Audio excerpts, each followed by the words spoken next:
What's good, y'all? Before we get into today's video, I wanted to mention that I'm giving out a 30% off discount code for all of my online courses. And all you got to do is go down the description below, go down to the pinned comment, plug in the discount code 2024, and you will receive 30% off on any of the courses you decide to invest in. I got one on the Hippo defense. I got one on the Czech Pierce. I got one on the Ponziani opening. I got one on how to crush the Scandinavian defense. When you combine all these courses together, we got over 20 hours of content.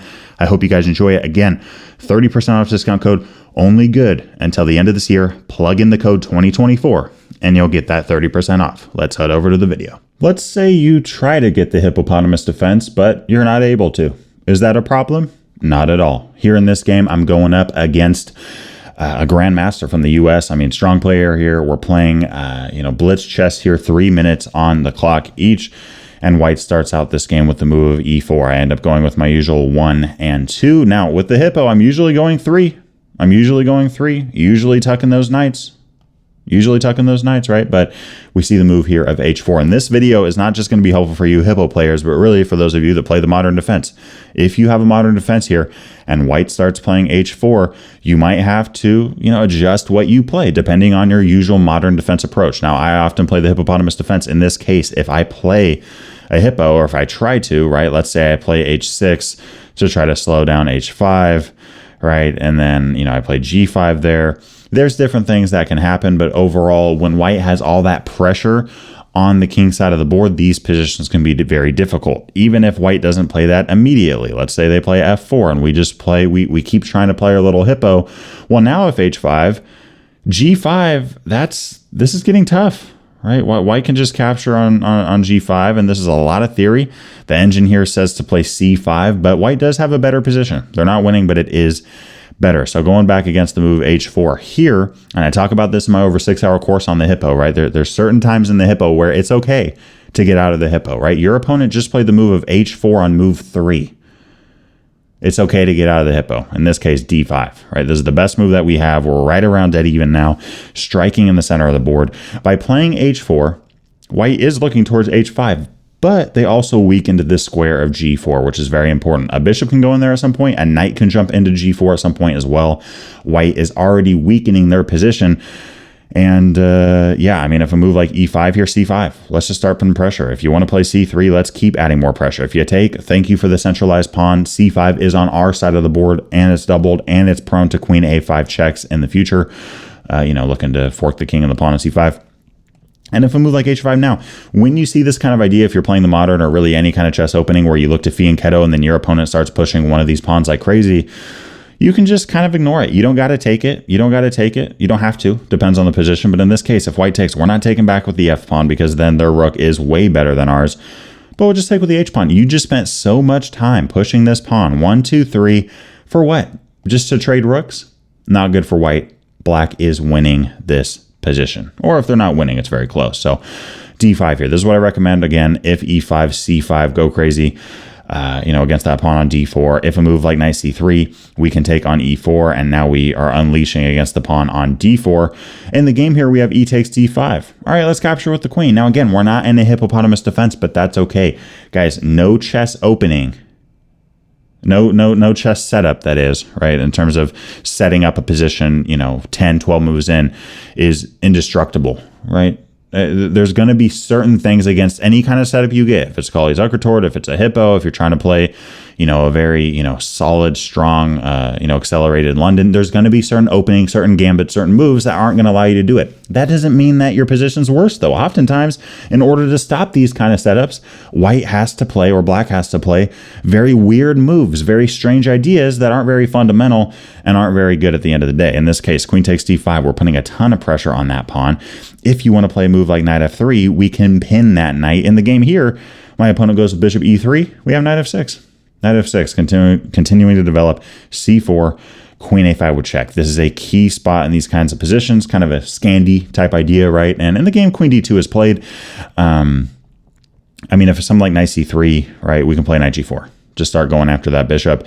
If the bishop tries to save itself, all right, let's just keep developing. And this is what I love about the modern defense. The modern defense, in all honesty, for me, if I'm playing e4, I hate playing against the modern defense as white. It's just such a strong opening, so many strong ideas for black, so many rich lines that they can go into. In this case, putting so much pressure on this pawn. D5 here, you know, if you do that, the engine actually recommends queen b6 going after b2, surprisingly enough. But more importantly, threatening mate on f2.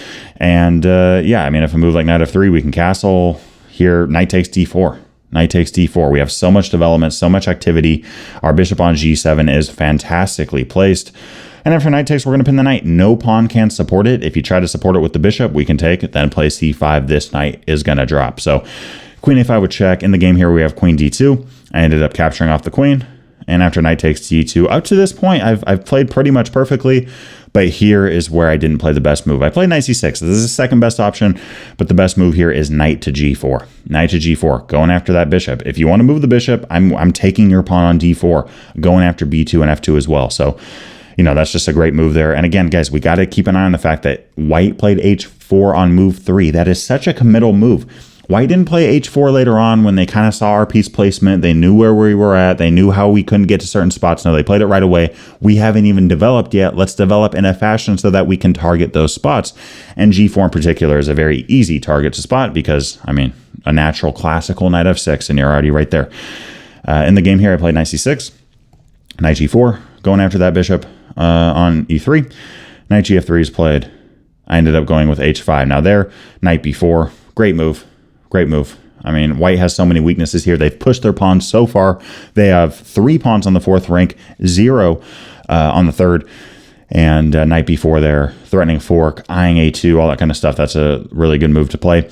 You know, if you do go with that and then king d1, you know, then the king's in the center of the board and feeling a little bit frisky. If bishop goes back, you know, white's just on the defensive in that kind of position. So that's a good move, but I ended up playing h5, another good move here, solidifying, going, you know what, I don't want white to even think about going into that spot.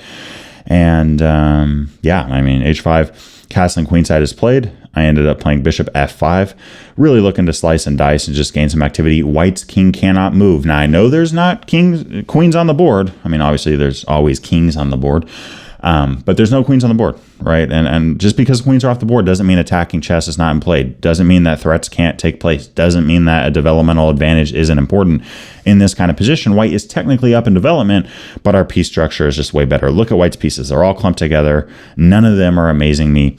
But this bishop on f5, great. The bishop on g7, great. The knight in a perfect spot to start jumping in. The knight on g4, you can't even kick it out right now. d5 is played, trying to kick this knight, but I play knight b4, and my opponent resigns on the spot. Look, we're threatening mate. We're threatening mate. If you play a3, mate. Right? You can't move the king. Now, can you stop it? Yeah. You can play a move like knight b1 to give your king some space there. You can do that. But yeah, I mean, at this point in the game, there's a lot of different stuff that we can do, including take the bishop and then take on a2. We could take on a2, and then here go bishop takes b2. We're just completely crushing this position. We're up material. We have a passed pawn now that can start launching, and white just doesn't have much to play for at this point in the game. So remember, if you're a hippopotamus defense player, or just in general, if you're a Kali Zucker Tour player, if you're a London player, if you're a player that likes to get the same kind of setup around move 10 or 12, and you see your opponent play something that seems to throw your opening off, that's okay. They're often giving up stuff because of that. In this case, h4. This is not a sound move.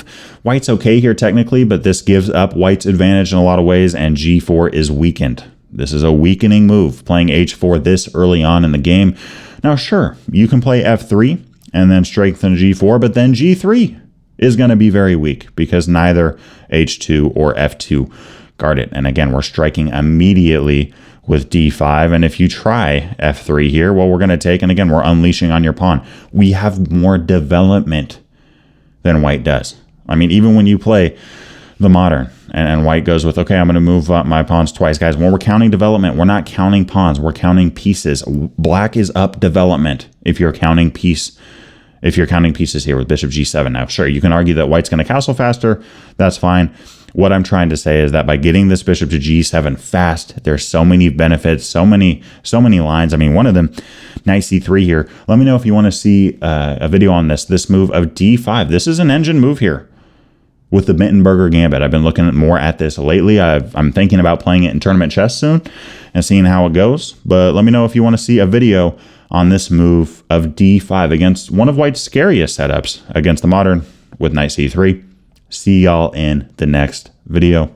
Peace. Guys, I hope y'all enjoyed today's video. And just a quick reminder that in addition to the 30% off all online courses sale this month, we wanted to also give a 20% off sale on our physical merch all December. We got shirts, hoodies, mugs, and more on the merch shelf below. And we got a lot more on the website. So check them out and use the code WINTER20 for 20% off. On top of that, I wanted to give a big shout out to my Patreon supporters for the month of December in 2024. I appreciate you guys a ton. It's been great getting to know you. And yeah, I'm just humbled by your support. And if you guys haven't thought about joining the Patreon community before, there's some exclusive benefits that you gain by becoming a member. And I look forward to seeing you over there on the platform. Peace.